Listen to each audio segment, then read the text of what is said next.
Good evening, I'm Alma Angeles, and you're watching Eagle News International. Here are tonight's headlines.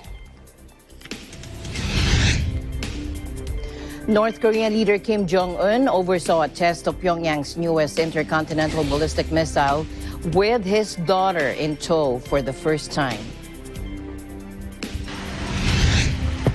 Crunch on climate talks are thrown into disarray as a proposal by host Egypt is slammed as unacceptable in its lack of emissions-cutting ambition by the EU, which says it would prefer no deal to a bad one. And 2 deaths have been reported as an early winter lake effect storm dumped heavy snows in western New York. Governor Kathy Hochul announced a state of emergency. And take a look, 2 Peruvian firefighters were killed Friday when a passenger plane collided with their truck during takeoff and then crashed on the runway.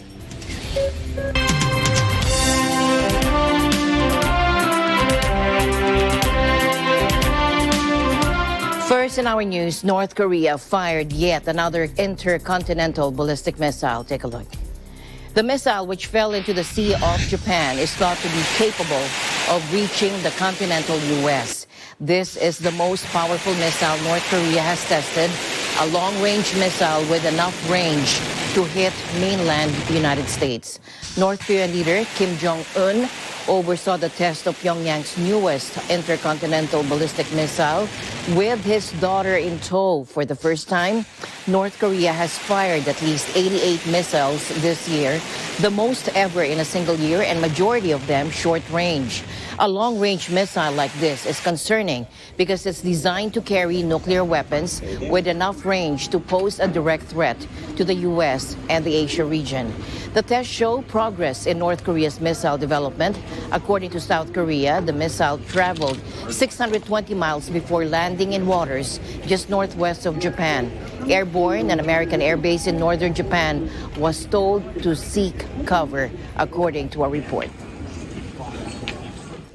Meanwhile, U.S. Vice President Kamala Harris and leaders from Japan, South Korea, Australia, New Zealand, and Canada vowed to pressure North Korea as they held urgent talks on Pyongyang's launch of an intercontinental ballistic missile. Vice President Harris met the leaders of close U.S. partners on the sidelines of the Asia-Pacific Summit in Bangkok. Take a look. I have asked this group of allies and partners to come together to join us in condemning North Korea's long-range ballistic missile launch this morning. I've also asked them to join so that we as allies and partners can consult on next steps. Today, we witnessed yet another reckless ballistic missile test from North Korea that has landed off the shores of Japan. This is completely unacceptable and must not continue. This afternoon, I had a meeting with Vice President Harris and the Prime Ministers of Japan, South Korea, New Zealand, and Australia. We're committed to promoting peace, stability, and the rules-based order in the North Pacific and across the region. Well, North Korea is a proud state, and they need to stop their aggression. Now, Vice President Harris in Bangkok convening with other leaders in the region, saying the countries represented here will continue to urge North Korea to commit to serious and sustained diplomacy. Meanwhile, a U.S. B-1B strategic bomber was redeployed to the Korean peninsula today for a joint air drill with South Korea, according to Seoul's military, a day after Pyongyang launched an intercontinental ballistic missile. The South Korean Joint Chiefs of Staff said in a statement that some of the most advanced jets in the U.S. and South Korean air forces, including the F-35 stealth fighter, also joined the drill. Experts say North Korea is particularly sensitive about U.S.-South Korea joint air drills.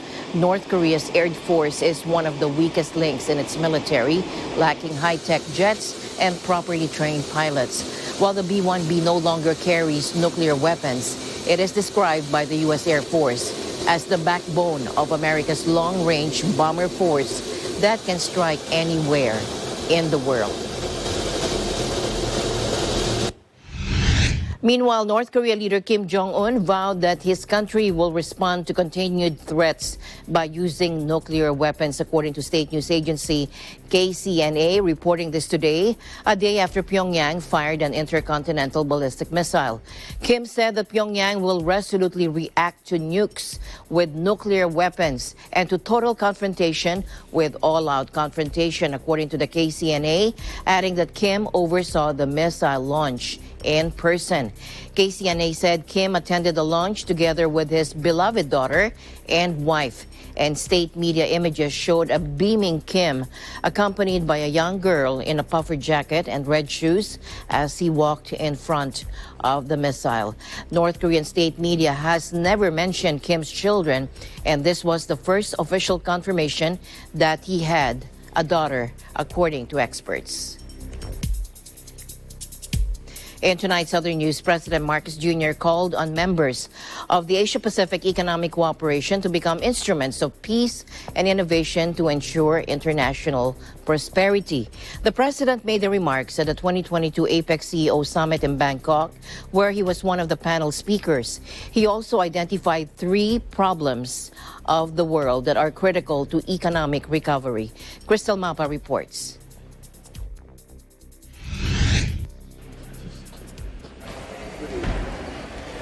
President Marcos Jr. brought to a bigger venue his call to assist the sector to recover in the post-pandemic era. He has raised before world leaders 3 serious global problems critical to rapid economic recovery. These issues are food security, global health systems, and climate change. Here's President Marcos during the Asia-Pacific Economic Cooperation CEO Summit. First, food security is a serious global problem. This is felt by every household, by every family, by everyone. The issues that the world faces now, from climate change to inflation to war, are viewed by the ordinary Filipino through the lens of food security. Steep declines in agricultural output and productivity, from widespread damage to farms and to crops, have been increasing, and they are linked to climate change, which has made extreme weather events such as unpredictable typhoons and severe droughts more frequent and more deadly. The rise in commodity prices, coupled with supply chain disruptions and inflationary pressures, have obviously contributed to the rising prices of food. And the current conflict between 2 of the world's largest agricultural producers has led to a scarcity of grains and fertilizers felt painfully across the globe. Food security must be a top priority for all governments. The global economy simply cannot afford another crippling series of lockdowns and travel bans. Governments must continue to invest in pandemic preparedness and in ensuring the resilience of a global health system. He also said that climate change was the most pressing existential challenge of our time. The Philippines is among the countries at great risk from this crisis, as we stand to lose more than up to 6% of our GDP annually by 2100, according to a study by the ADB. Global agreements that seek multilateral and multinational solutions to the climate crisis, particularly the UN Framework Convention on Climate Change and the Paris Agreement, are there and they are in force. But not enough progress has actually been made as emissions continue to rise. The Conference of the Parties, the COP27, is in full swing, but stronger action is required. Diversification into renewables and other sources is imperative. And to this end, the Philippines has prioritized hydrothermal, geothermal, solar power, wind power, as well as other low-emission energy sources. By setting a target for 35% renewable energy in the power generation mix by 2030 and 50% by 2040. He also pledged that the Philippine government will work closely with the private sector to improve the resilience of people and businesses by leveraging the tools of sustainability, such as innovative supply chain systems, circular economy models for recycling and upcycling, including the Biocircular Green or BCG economy model of APEC host Thailand. He also called on members of APEC to become instruments of peace and innovation to ensure international prosperity. Because prosperity and progress is only possible in a world that is at peace, because we, as nations of the world, can never achieve our fullest potential unless we do it together. We must have our sights set high for APEC and for all member countries. But whatever plans we may have for our countries, for our economies, those will come to naught unless they are within the context of peace in the region and in the world. Reporting from APEC Economic Leaders Week here in Bangkok, Thailand, I am Crystal Mapa. We live in extraordinary times. Meanwhile, the Saudi government pledged to shoulder the wage claims of some 10,000 OFWs who were displaced after several Riyadh-based construction firms declared bankruptcy in 2015 and 2016. Now, this development came after President Marcos Jr. held a bilateral meeting with Saudi Crown Prince Mohammed bin Salman on the sidelines of the 29th Asia-Pacific Economic Cooperation Summit in Bangkok. Again, let's listen in. His Royal Highness announced and said that this was his gift. He really prepared for this, and this was an agreement reached by the Saudi government just a few days ago, and he wanted to convey to our president that the Saudi government will shoulder the unpaid claims, the unpaid salaries of around 10,000 OFWs. Yeah. Napakagandang balita talaga at pinagandaan talaga tayo ni Crown Prince. Kaya sabi niya yung decision na yan ay nangyari lamang nung nakarang ilang araw at dahil nga magkikita kami at sabi niya ito yung regalo para sa inyo. At ito yung mga sahod na hindi nabayaran dahil nalugi yung mga iba't ibang korporasyon na tinatrabahuhan ng mga Pilipino. Kaya pag nung hinihingi nila yung kanilang sahod ay wala na silang makuha dahil nalugi na yung kumpanya.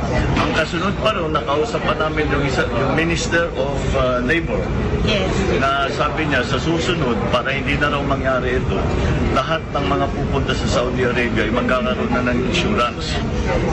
Sila mismo magbibigay ng insurance kung sakali man mangyari ulit yan na malugi yung korporasyon na tinatrabaho kanila at hindi nila makuha kanilang sahod, yung insurance ang nagbabayan. Pwede natin gawin na pag-usapan namin ng energy dahil alam naman natin ang largest producer ng petroleum sa buong mundo ay Saudi Arabia.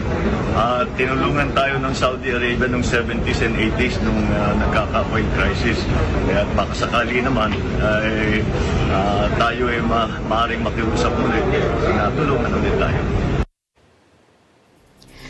President Marcos said there was also an assurance from the Saudi Ministry of Labor that there will be no more repeats of unpaid salaries among Filipinos in the Middle East country, and a commitment to establish an insurance system for OFWs. And President Marcos and French President Emmanuel Macron also renewed their intent to expand cooperation between the Philippines and France in the fields of agriculture, energy, and defense. The plan to elevate the two nations' ties was pitched when President Marcos and President Macron held a bilateral meeting on the sidelines of the 29th APEC leaders meeting in Bangkok, Thailand on Friday. Again, let's listen in. We had a very extensive and quite productive meeting with President Macron of France. And of course, we discussed some of the regional issues that are impacting upon the economy and the worries that we have for the future. And the partnerships that are developing between even far-off places, what we used to regard as far-off places like France and the Philippines. And so we essentially focused on 3 items. We talked about agriculture, because I always bring up the subject to see how we can get assistance from anywhere, from anyone. Second, we talked about energy, because France is a leading proponent of nuclear energy, and their experience is quite extensive. And should we go ahead with partnership with France on nuclear energy, I'm very confident that it will be a strong partnership, simply because they have up to 67% of their power production is from nuclear energy, so they are very, very used to it. The last area that we talked about was defense, and again, this points out the interconnectivity of not only the global economy, but even political structures around the world, that France would be involving itself in defense issues in the region. So their increased involvement in exercises, their increased presence in the Asia-Pacific region, and all of that. So these are areas, the 3 basic areas that we considered that partnerships could be explored. He also was kind enough to invite me to visit France when the time comes.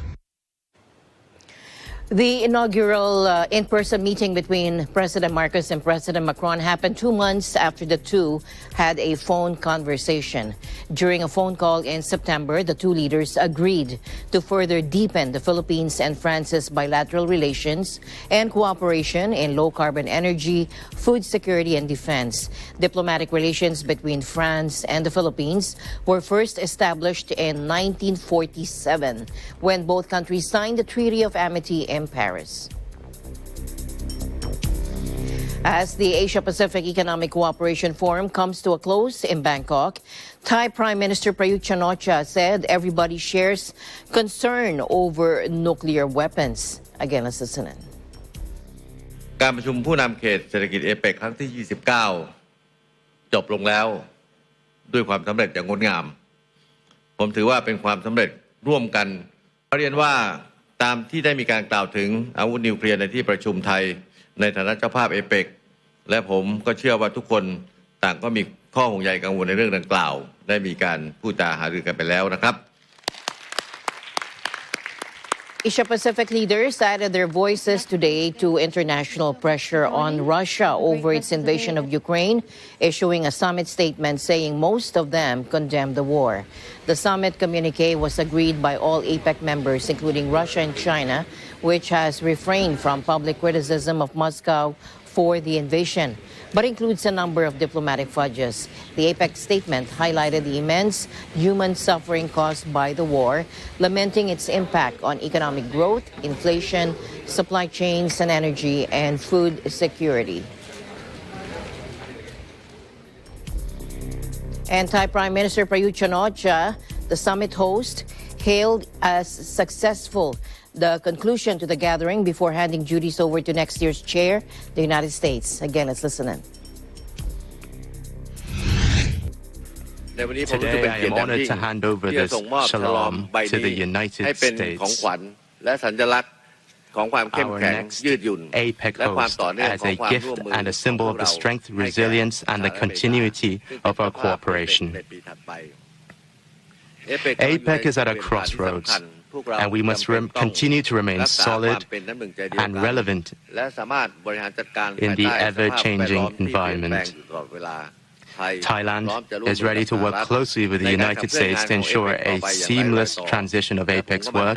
I am confident that the issues of sustainability and inclusivity, as reflected in the Bangkok goals on BCG economy, which we have jointly laid a strong foundation, will be continued next year under the priorities of the United States' APEC host year.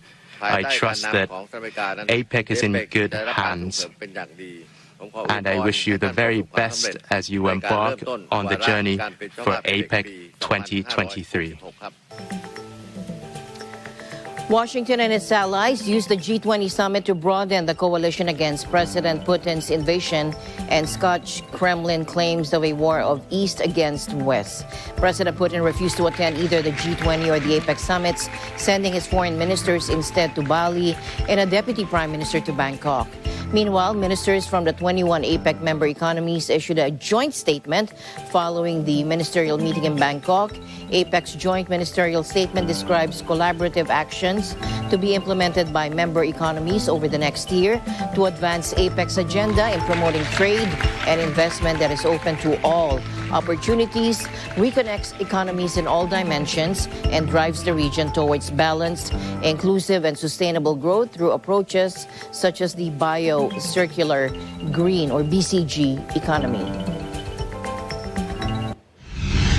Meanwhile, Asia-Pacific leaders will gather in November 2023 in San Francisco, according to Vice President Kamala Harris, announcing this today, offering a potential opportunity for a rare U.S. visit by Chinese President Xi Jinping. Now, she said that President Joe Biden's administration would focus the summit on sustainability and moving economies away from carbon as part of the fight against climate change. APEC, born in the 1980s, is focused on trade rather than political questions, and each year offers an occasion for leaders of the 21 members to meet on the sidelines. The U.S. was last host of APEC in 2011, when then President Barack Obama invited leaders to his birth state of Hawaii. And the news continues here on Eagle News. We'll be right back.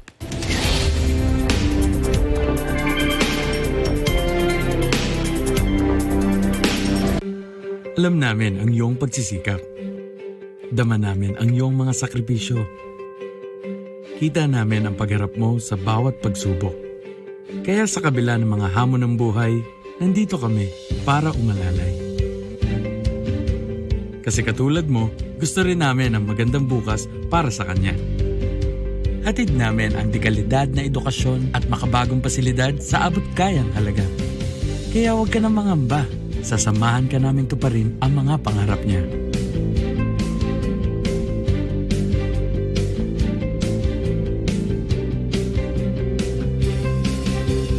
Maaasahan mong sulit dito ang mga pinagsikapan mo.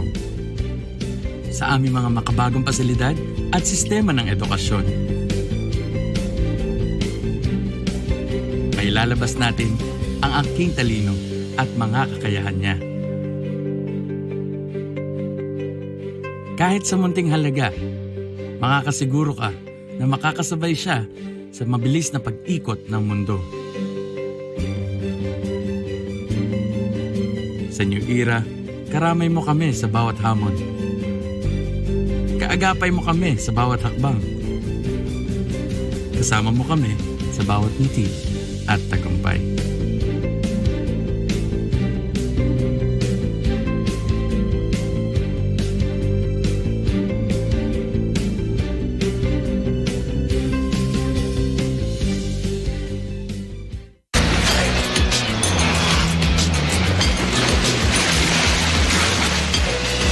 Adventures, irresistible, captivating. Sino siya? Abangan sa Net25. Panalo tayo pag together, wala talo pag together. Let's stand together sa Net25.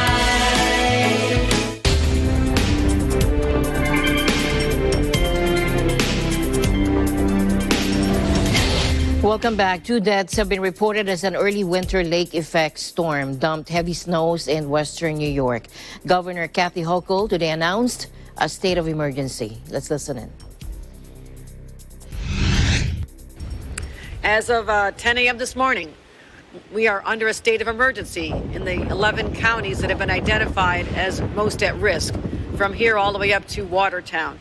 The storm is going to continue. It's going to start in earnest later this afternoon. We're expecting upwards of 2 to 4 feet. And it's not just the volume, 2 to 4 feet the first night. We could possibly see anywhere from 4 to 6 feet total between now and Sunday. It is the rate of snow that is most concerning. It went from 3 to 4 inches an hour, which is extraordinary. Originally, it was forecast to be 2 inches an hour. That level of snow coming down with that intensity is what creates the dangerousness, the lack of ability to see on the roads, which is why we're saying motorists, please stay off the roads, work remotely if you can. Schools are being shut down in anticipation so we can continue the work of clearing the roads as soon as possible. But I want to manage expectations here. It is almost impossible, despite the fact that we have over 350 plows, hundreds and hundreds of people, over 600 people deployed to this region, 5,700 utility crews standing by, ready to step in here. When it's coming down at that rate, it is almost impossible to clear the road to make it safe to travel. So you have to let the snow accumulate. We'll continue our efforts, but it will not be safe for a considerable amount of time for motorists to go back on the roads. That is the message I want to make loud and clear here today. We're expecting accumulation of up to 4 feet, and that the main hazard here from 7 p.m. tonight to 7 p.m. tomorrow, every single hour, we are going to see between 2 and 4 inches of snow fall.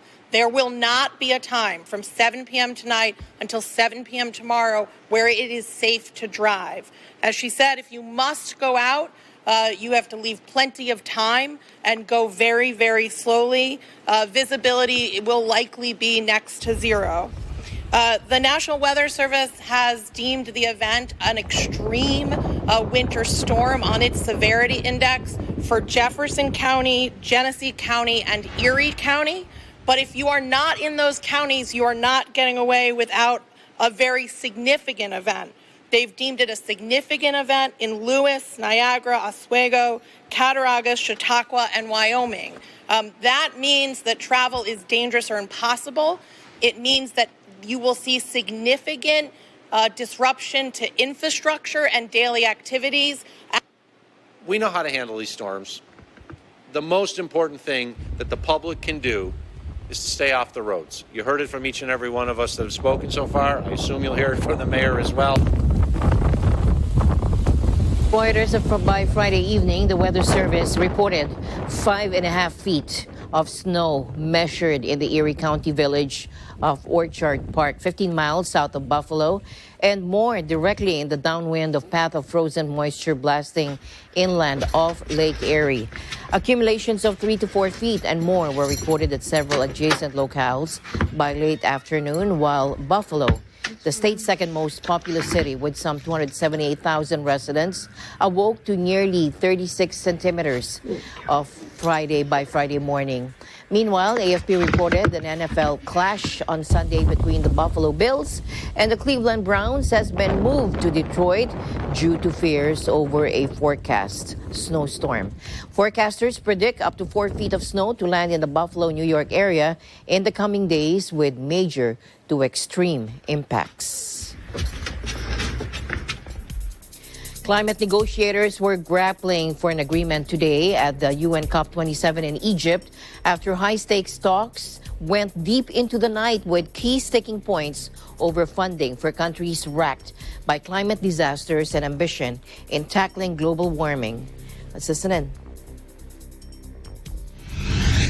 Want a good decision, but it's better to have no decision than a bad decision.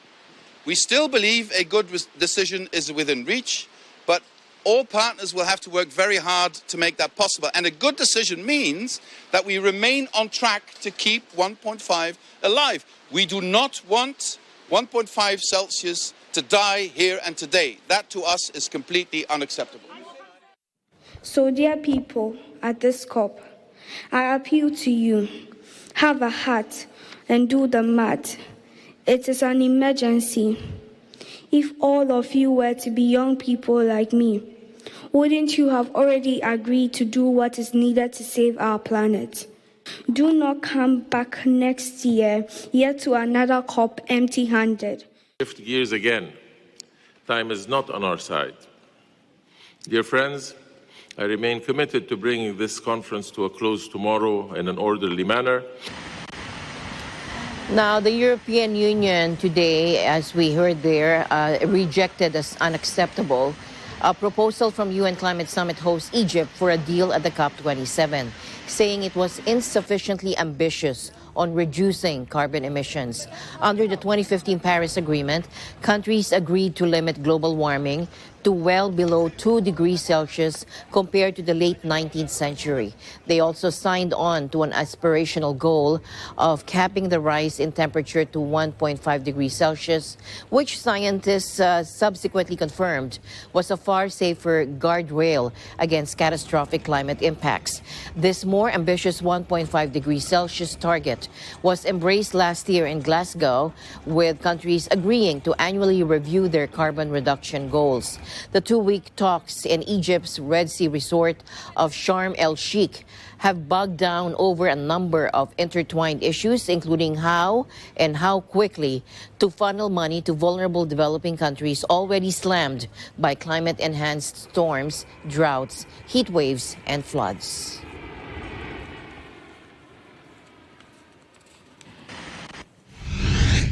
In other news, a suspected gas explosion early today in a 5-story residential building killed 9 people in Russia's southeastern Sakhalin Island, according to the local governor. The blast occurred in a brick building built in the 1980s in the village of Timovskoye, according to TASS news agency. The Emergencies Ministry said preliminary information pointed to a gas leak, adding that many stories had collapsed. Images aired on television showed a white building with brown balconies that was partly demolished. The Emergencies Ministry said 60 rescuers had been deployed and were still following this developing story. Meanwhile, 2 Peruvian firefighters were killed Friday when a passenger plane collided with their truck during takeoff and then crashed on the runway, according to airport operators. The airline LATAM, which operated a domestic flight out of Lima, said that 102 passengers were on board at the time, but no passengers or crew members lost their lives. Footage taken by witnesses and broadcast by Peruvian television channels showed the plane, an Airbus Air 320, according to aircraft tracking websites, taking off at full speed and hitting the fire truck, also traveling at speed.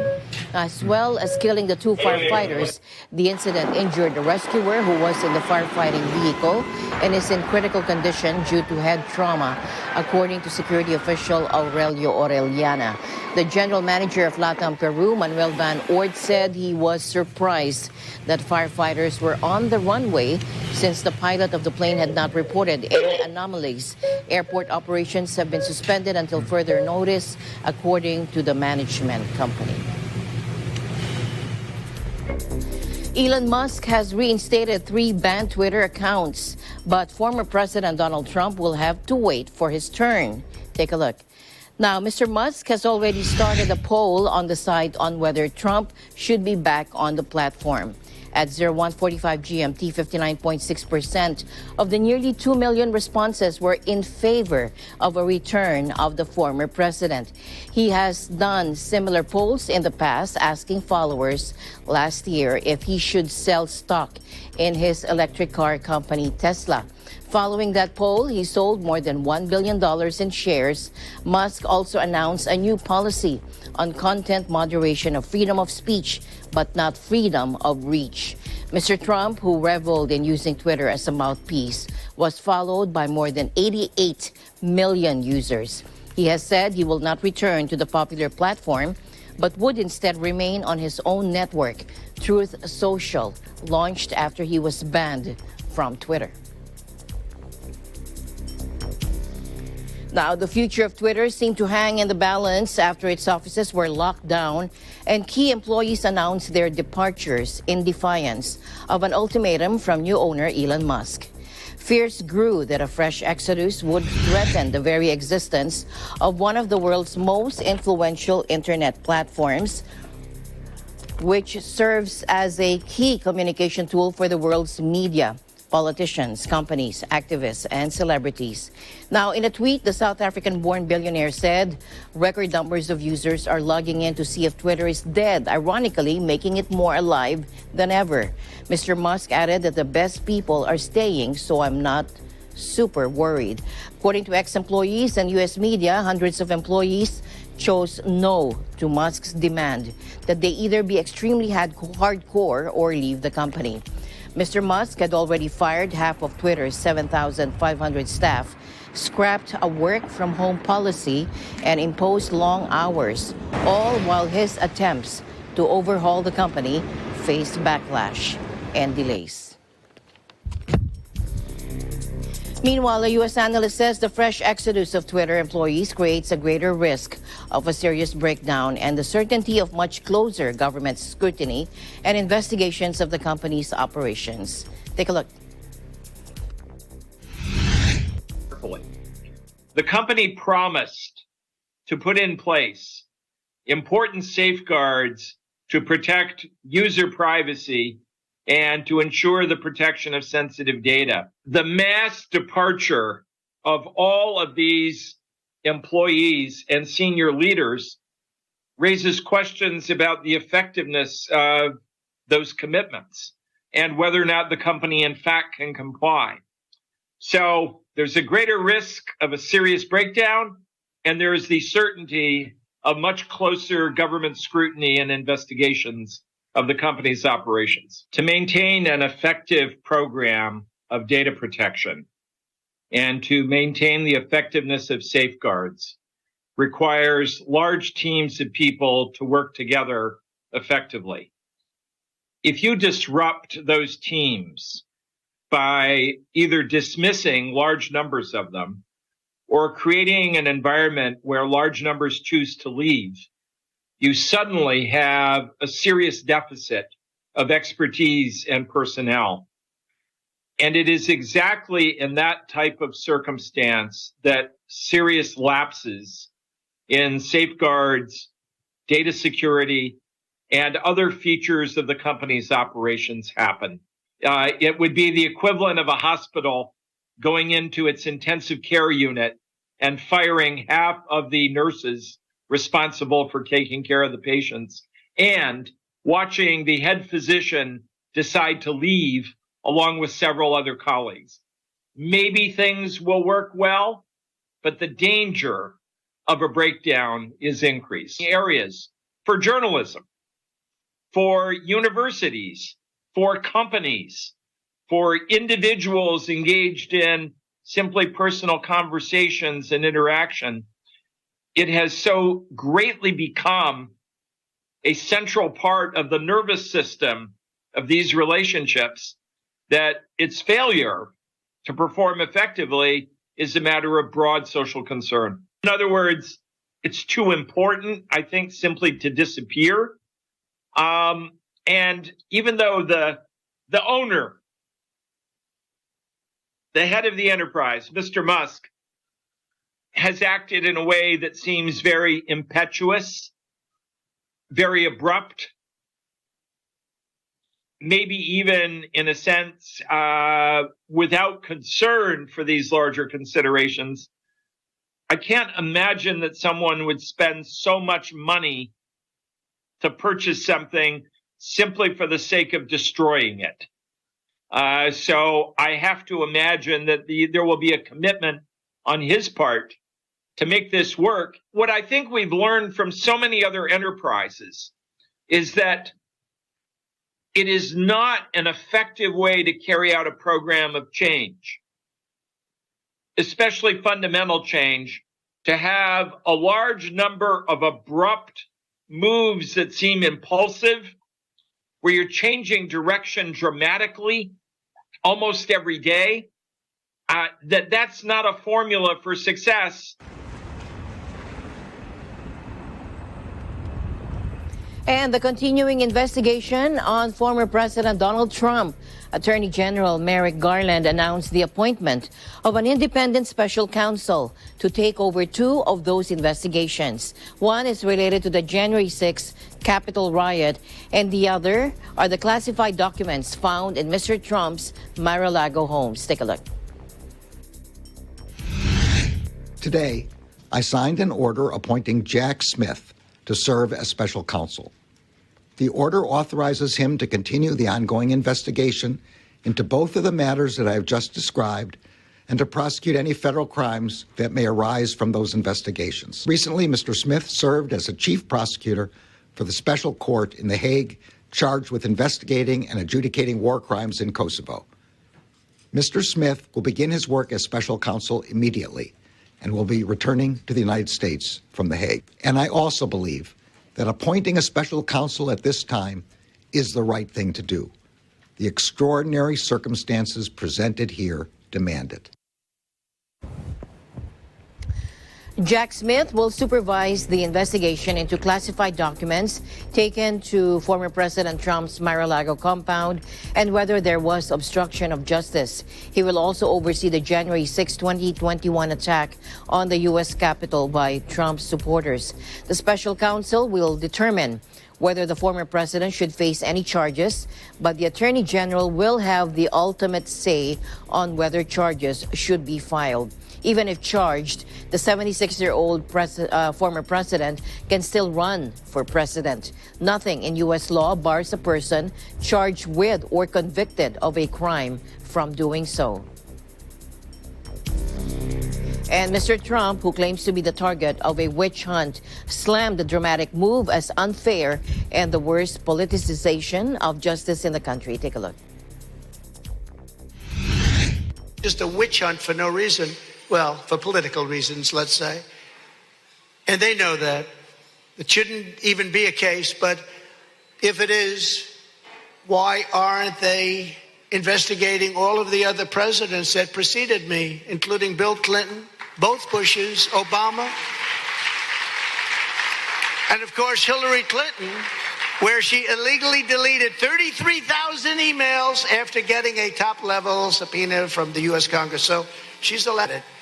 Joe Biden is a corrupt and incompetent political hack, and you take a look at all of the money that he's taken from foreign countries and others, much of it through his son Hunter, who is a corrupt drug addict and implementer for his father. Where's their special prosecutor, by the way? I've been going through these investigations and hoaxes and scams from the day I came down the escalator at Trump Tower, and you'd really say enough is enough. Got to get back to work. Got to prove that we have a great country again, because right now it's not great. Right now it's a laughingstock all over the world. See, over the years I've given millions and millions of pages of documents, tax returns and everything else, and they have found nothing, which means I've proven to be one of the most honest and innocent people ever in our country. We're going to stand up to these tyrants, and we're going to take away their power, and we're going to restore government for the people. That's what we have to do.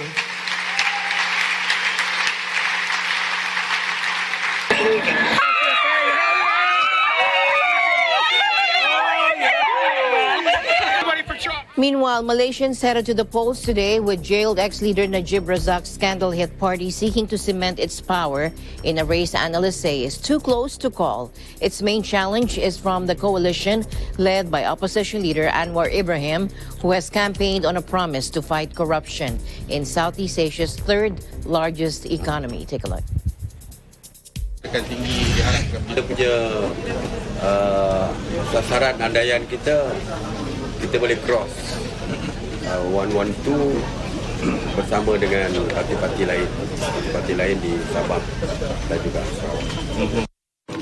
I've said that I'm cautiously optimistic based on our initial assessments till yesterday and the level of enthusiasm and public support and real hope of Malaysians to change the political landscape in this country. I want it to be better, no hanky-panky, because there's a lot of hanky-panky in the politics actually. not everyone can voice out. Now, there were lines at polling centers across the country despite concerns about monsoon rains, indicating a strong turnout from among the 21 million registered voters. Corruption was a key issue during this campaign, with opposition parties repeatedly warning that if UMNO wins, Najib could walk free and graft charges against other party leaders could be dropped. The 1MDB scandal, in which billions of dollars in state funds were diverted to Beverly Hills properties, a super yacht, a Hollywood film, and Najib's own bank account, sparked investigations in Singapore, Switzerland, and the U.S. Now, analysts said there was no clear front-runner among the four coalitions. A survey by pollster Merdeka Center on the eve of the election showed Anwar's coalition winning 82 seats and 33% favoring him as the prime minister. And finally, in our news, the Iglesia Ni Cristo delights residents in Stratford as it conducts Care for Humanity, a community outreach event, giving away goodwill bags containing basic food supplies to help the local residents in these challenging and extraordinary times. This global charity initiative under the FYM Foundation also took place in Manchester, Belfast, and Newport, Wales. Grace Rivera reports.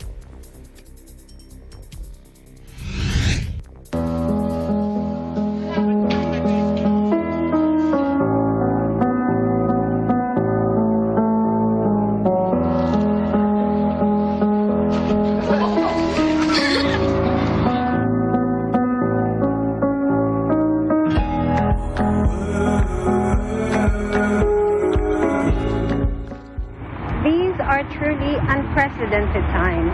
In addition to the disastrous impacts of the pandemic, we are now also facing the crushing effects of other global issues, resulting in widespread poverty and financial insecurity. I noticed there's a Care for Humanities that this church is serving the community. Of course, we live in a very hard time. Many people are not able to meet their needs. For the gesture that the church is giving to the community, I think it needs to be recommended. I was very humbled to see such a lot of generous people. In the midst of a worsening economic climate felt by almost every household, the price of basic necessities continues to rise.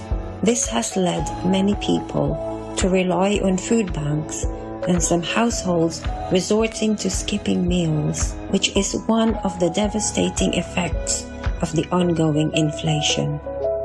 The Iglesia Ni Cristo Church of Christ in the United Kingdom and Northern Ireland has donated thousands of goodwill packages to members of the public in their respective areas.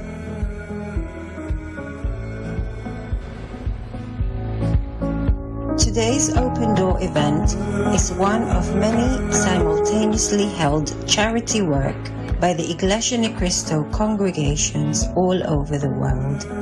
Preparations for this event took place several weeks ago. Sorting hubs were established in Stratford, London, Manchester, Newport, Wales, and Belfast. This event is an example of one of the measures to reach out to the communities and make a difference through the Iglesia Ni Cristo's Global Care for Humanity project. This is shows love, care, compassion, to care for your neighbors. That's what Christ wants, and that's what you are doing. It makes people closer together. I can see positivity, positive energy. People are so happy. But this one calling everybody from the community to come and get something they can cook and share at home is something that's not often happening. And we thank God for it and for the church. When you see this humanity handing out food to those that really desperately need it, especially now, seeing this is like a reassuring, activity. That actually we are here for each other. That's what the whole message is, I believe. Let's care for each other. Reporting from Manchester, United Kingdom, this is Grace Rivera. We live in extraordinary times. As always, I'll end the day on a thoughtful note. Our ability to look back and smile at our past is proof that God's plan is to keep us moving forward. And this has been Eagle News International. I'm Alma Angela. Stay alert, stay informed, because we live in extraordinary times. Good night.